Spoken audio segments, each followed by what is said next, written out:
False political news cascades online can easily reach well over 100,000 people, but the truth rarely even reaches 1,000. It completely shatters the comforting illusion that the best or most accurate ideas will just naturally rise to the top. You'd think the truth has a built-in evolutionary advantage, but when you look at the reality of the digital world we all live in, a world that feels constantly chaotic and exhausting and angry, it turns out it's not some unfortunate accident. This is not a conspiracy theory. It is a structural alignment between a very specific psychological profile, the grandiose narcissist, and the exact metrics that social media algorithms are mathematically built to reward. And when that natural alignment stops being organic and becomes intentionally engineered, the results are chilling. There is a specific mathematical cheat code built by a team of engineers under threat of dismissal, specifically designed to artificially boost one specific billionaire's posts by a factor of 1,000, a literal 1,000-time multiplier. And there is a weaponized strategy called the firehose of falsehood, documented at 30,573 false claims in 4 years, peaking at over 500 misleading statements in a single day. There is a defense called psychological inoculation, tested on 22,000 users, that costs 5 cents per view and actually works. And there is one simple act of rebellion that costs nothing at all. If you are scrolling on a screen right now, you are inside the machine. Once you understand how the gears actually turn, you can stop being manipulated by them. This isn't about feeling helpless in the face of big tech. It's about understanding the physics of the environment you're interacting with. So let's look at the blueprint of the machine itself and the human psychology that essentially provides its fuel. Looking at the clinical definitions in the research, the profile of grandiose narcissism really jumps out. We throw the word narcissist around a lot. In pop culture, it usually just means someone who takes way too many selfies. But clinically speaking, especially in the context of leadership and mass communication, it's a very specific cocktail of traits. The data defines it through a few core pillars: an inflated sense of self-importance, a profound lack of empathy, and a chronic need for admiration.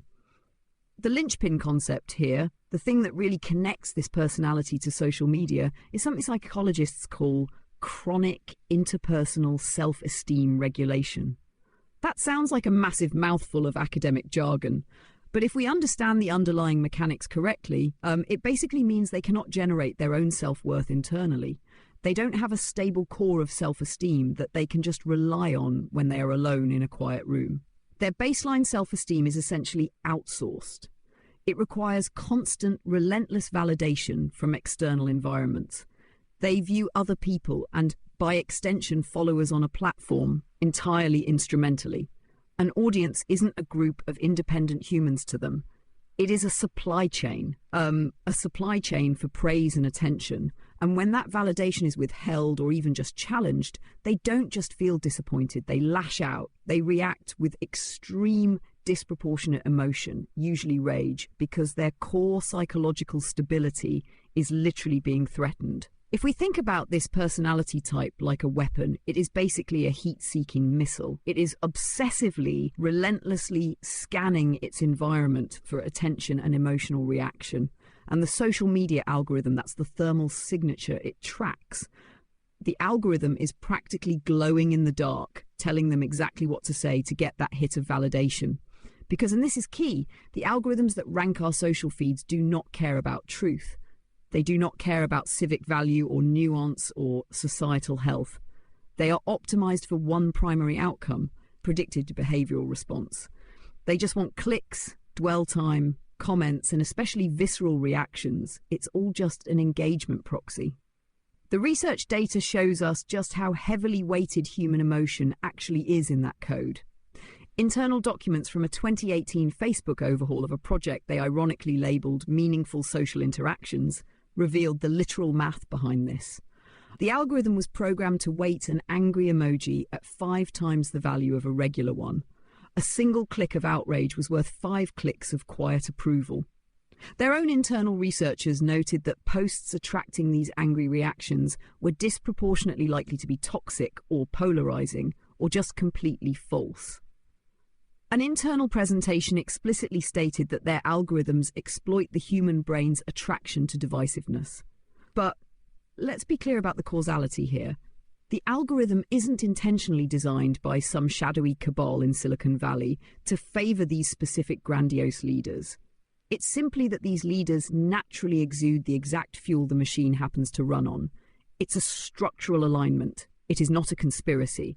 The algorithms demand emotionally charged, divisive, high-volume, novelty-driven content just to keep users glued to the screen. And the narcissist provides exactly that. A personality disorder characterized by a desperate need for attention, a lack of empathy, and a willingness to say absolutely anything to provoke a reaction instinctively produces that exact type of content. It is just a perfect match of supply and demand. And looking at the data, it's clear this is entirely about communication style, not ideology. The machine simply rewards conflict-driven communication. The analysis notes that different political groups just employ different strategies to navigate the digital world. Right now, the highly aggressive populist communication style happens to be incredibly algorithm compatible. The platform amplifies the style regardless of whose mouth it's coming from. The code doesn't read a political manifesto, it just reads the emotional temperature of the room. Which brings us to the next massive piece of the puzzle. We know what the algorithm wants. It wants anger, it wants engagement. But how does that content actually travel through the digital ecosystem? What is the physics of this virality? It comes down to the actual language being used and the structural shape of the network itself. Let's look at moral emotional language. The data reveals a staggering mathematical reality. Adding just a single moral emotional word to a political post, words like hate, blame, destroy, attack, increases its expected retweet rate by roughly 20%. Just one word. The effect is totally cumulative, but that diffusion advantage has a very specific pattern. It travels fastest through what researchers call homophily. Homophily essentially means birds of a feather flock together. In social media terms, we're talking about echo chambers. Networks of like-minded users that the algorithm has already pre-sorted into little isolated buckets. The algorithm groups you with people who react to the exact same things you do. So when a political leader drops a post loaded with moral emotional language claiming the other side is destroying the country, that 20% boost doesn't mean the post is reaching across the aisle. It's not persuading anyone new. It doesn't persuade the opposition at all. It happens almost entirely inside those tribal clusters. It's literally designed to radicalize the base, like not win a debate. Think about the last time you reshared something in a hurry without checking if it was entirely true. Were you feeling calm and reflective, or were you outraged? Were you trying to inform people, or were you trying to signal to your group that the other side is evil? It's like someone throwing a match into a room full of gasoline vapors. The room was already built to explode. And that dynamic perfectly explains the speed of falsehood. The research analysed a massive dataset of roughly 126,000 verified true and false rumour cascades. The findings were stark. Falsehood travelled significantly farther, deeper, and faster than the truth across every single category of information, and false political news had the absolute strongest effect of all. Why does the lie always win the race against the truth?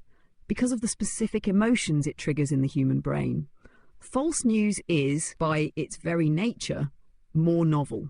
If one is not constrained by reality, one can just invent the most shocking, attention-grabbing narrative imaginable. And that novelty inspires high arousal emotions in the replies, things like fear, disgust, and surprise. The truth, on the other hand, is often complicated and kind of boring. It usually inspires lower arousal emotions like sadness or baseline trust. And the algorithm is explicitly built to prioritize high arousal reactions because high arousal keeps you scrolling. So if falsehood and outrage inherently win the algorithmic race, that naturally leads to how political leaders weaponize this knowledge.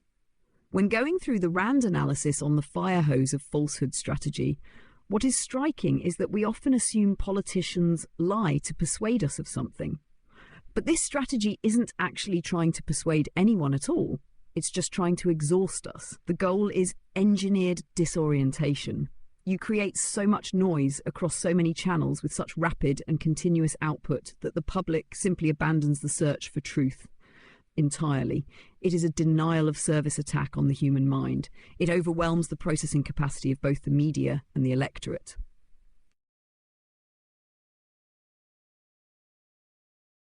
The sheer volume required to pull this off is just hard to wrap your head around. It's a relentless, daily, overwhelming barrage of claims day after day. Looking at the documented data during Donald Trump's presidency, independent fact-checking databases recorded 30,573 false or misleading claims over 4 years. That averages out to roughly 21 per day, accelerating over time and peaking at over 500 separate misleading statements in a single 24-hour period just before the 2020 election. The critical thing to understand about that data isn't the specific politics of it. It's the mechanism of the volume.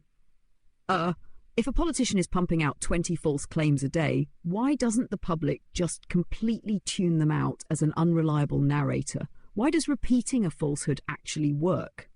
This brings us to a really insidious psychological vulnerability called the illusory truth effect. Our brains are incredibly busy, so they rely on mental shortcuts to save energy. One of those shortcuts is using familiarity as a proxy for accuracy. When we hear a claim repeated over and over and over again, the neural pathways processing that information become smoother. It literally becomes easier for the brain to process, and we misinterpret that feeling of cognitive ease, that feeling of familiarity, as a feeling of truth. Even if you know a specific politician is lying to you, if you hear the lie enough times, the repetition itself cements the claim in your subconscious. The familiarity just overrides your rational skepticism. And because of the incredible speed of social media, we run into a massive structural problem called the verification lag. The lie is faster. It takes 2 seconds to invent a compelling lie and broadcast it to millions of people. But it takes hours, or sometimes days, for journalists, experts, or institutions to investigate, verify the facts, and publish the truth. By the time the truth finally arrives on the scene, the falsehood has already been repeated dozens of times.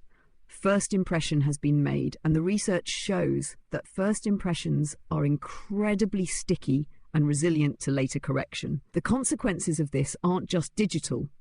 Look at the Southport riots in the UK in 2024.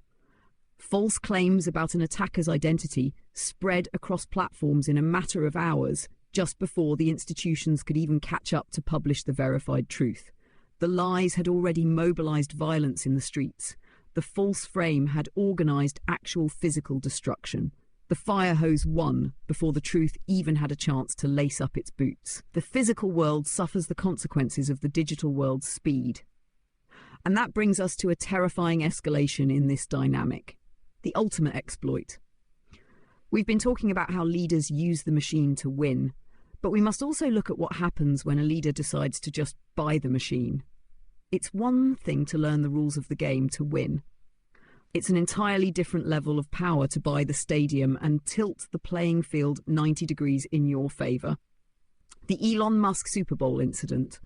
According to internal documents and extensive reporting, after Musk noticed his post about the Super Bowl severely underperformed the US president's post on the exact same topic, losing by tens of millions of impressions, he reacted very badly. He pulled in roughly 80 engineers under urgent threat of dismissal just to fix his own personal engagement numbers, literally because of a bruised ego over a football game. They were tasked with building what was internally called a power user multiplier. It intentionally bypassed the platform's normal algorithmic filters. It boosted Musk's post by a factor of 1,000, and this mathematical cheat code applied to his account alone.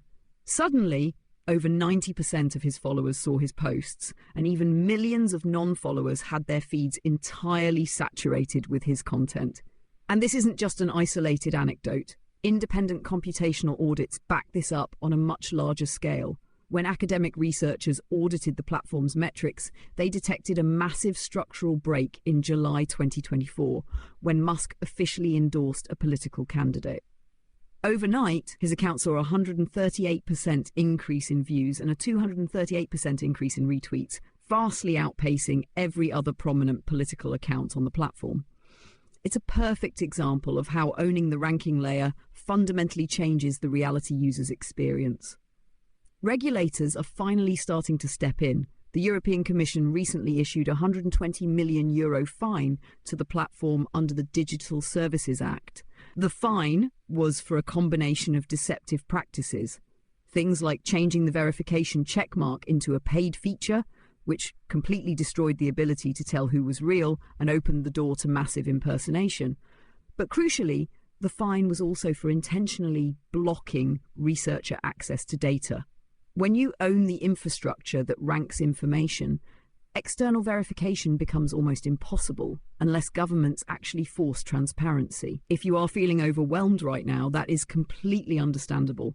Personality disorders perfectly matching algorithmic incentives, fire hoses of falsehood exhausting our brains, billionaires literally tilting the mathematical field. It's heavy. So we have to pivot to the defenses. What actually works? Because frankly, traditional fact-checking just doesn't seem to be cutting it. The RAND analysis has a great term for traditional fact-checking. They call it the squirt gun of truth, because you simply cannot fight a fire hose with a squirt gun. The core psychological problem with fact-checking is something called the continued influence effect. Human memory doesn't work like a computer hard drive. When you hear a compelling narrative, your brain builds a mental model of how the world works around that narrative. If someone comes along later and simply says that specific pillar of your model is false, it leaves a gaping hole in your understanding of the world. Your brain hates that uncertainty. It is deeply uncomfortable. So even after a claim is thoroughly and logically debunked, the correction doesn't fully erase the original belief. The mind basically holds on to a ghost of the original frame because it prefers a complete, flawed model over a broken, confusing one. The lie basically leaves a scar on the tissue of your memory. One of the most surprising things from this research is that angry emoji being literally hard-coded to be worth 5 times a normal one. It takes this abstract idea that outrage sells and turns it from a metaphor into a literal mathematical business model. They looked at human anger and decided it was their most valuable product. Another specific manipulation tactic is called the dead cat diversion. The political strategy is basically this. If someone is losing an argument or the data is heavily against them, they throw a dead cat on the dining room table. Suddenly everyone will stop talking about the complex policy issue and start screaming about the dead cat. In digital terms, it means putting out an incredibly shocking, ridiculous falsehood just to provoke a reaction. And traditional, well-meaning journalism accidentally feeds right into it. Because cognitively and algorithmically, rejecting a claim requires repeating it. When traditional media outlets write serious, good-faith fact checks of a deliberate provocation, they are repeating the original frame. And the algorithm doesn't care about truth, it only cares about relevance. It reads all of that engagement, the initial outrage, the journalistic rebuttals, the thousands of arguments in the comment section of the fact check as high relevance. So the debunking itself actually recirculates the lie. Journalism accidentally becomes a massive distribution channel for the very lies it's trying to stop. The act of correcting the record actually pays the manipulator in the only currency that matters: algorithmic visibility. So if fact-checking is a squirt gun that accidentally waters the weeds, what actually works? The most promising evidence-backed defense in the day is called psychological inoculation, or pre-bunking. Think of it exactly like a medical vaccine, but for your mind. Instead of waiting for a specific lie to go viral and then trying to debunk it, you proactively teach people the tactics of manipulation. You show them the underlying structure of the trick. You teach them what a false dichotomy looks like or how to spot an ad hominem attack. Or you explicitly show them how moral emotional language is used to trigger their anger. You expose them to a weakened, harmless dose of the tactic before they ever encounter the real weaponized thing in the wild. The data on this is incredibly hopeful. There was a massive field test conducted on YouTube with over 22,000 users. It showed a 5% gain in users' ability to recognize manipulation techniques. That gain was robust across the entire political spectrum, and it only cost about 5 cents a view to implement. It totally works at population scale. Once you teach someone how the magic trick works, they stop being mesmerized by the magician. Another incredibly simple intervention that data highlighted is using accuracy prompts, just asking people to pause and rate the truthfulness of a completely neutral headline before they are allowed to share their own content. That significantly reduces the sharing of misinformation. Just injecting a little bit of friction, forcing the brain to slow down and switch from that fast emotional high arousal state to a slower analytical state. It turns out a massive amount of the false information people share isn't even based on deeply held radical beliefs. It's just inattention. It's the automatic reflex of a brain that hasn't been given a single second to pause. When you slow the system down, the truth actually has a fighting chance. Let us bring all of this together. The chaos of the internet, the exhaustion you feel when you open an app, it isn't an accident. Manipulation online is not about individual evil genius. It is a system, a very well-oiled system. It's a perfectly calibrated system where a personality profile characterized by a desperate chronic need for attention, a profound lack of empathy, and a shameless willingness to repeat things matches the attention economy's optimization target with mathematical precision. The machine demands outrage to sell ads, and this personality supplies it endlessly. That system operates at a speed that traditional institution-level verification just wasn't built to handle. The falsehoods spread inside algorithmically sorted echo chambers, radicalizing audiences and creating real-world consequences before the truth can even get out of the gate. Here is the final thought. If this entire digital machinery, from the 5 times multiplier on the angry emoji, to the endless firehose of falsehood, to billionaires tweaking the code for their own egos, if all of it is explicitly designed to trigger your moral outrage just to keep you clicking, then the ultimate act of rebellion isn't arguing back in the comment section. Arguing back just throws another log on the algorithm's fire. The most rebellious, powerful thing you can do is simply recognize the emotional trap the moment it appears in your feed and refuse to engage.